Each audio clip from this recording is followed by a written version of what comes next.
the bodies have been kept aligned somewhere for the families to get satisfied if they can have a view and see if they can do an identification prior to the real exercise of post-mortem sampling. So far, DNA sampling is being done and is to the mother, father, sister, brother who are present here for this exercise. And the way it has been explained, it will be done, but the process to get the results may take longer as it requires a systematic approach, scientific, to get the real results. It will not be hurriedly done. After result will be found, the government chemists have explained very well that they'll be giving a result as they get them as needed for the public to know.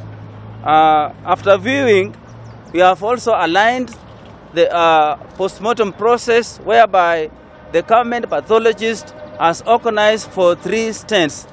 The 3 stands are inside there, whereby each stand will have the following.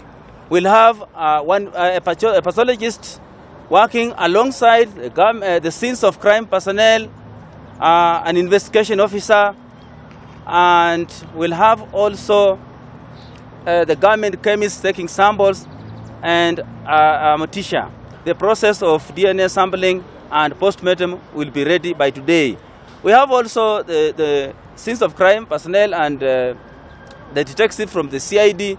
They'll be recording statements from the close relatives who will be identifying the victim, saying whom they are looking for, the relationship, and what they have in terms of recording for that person.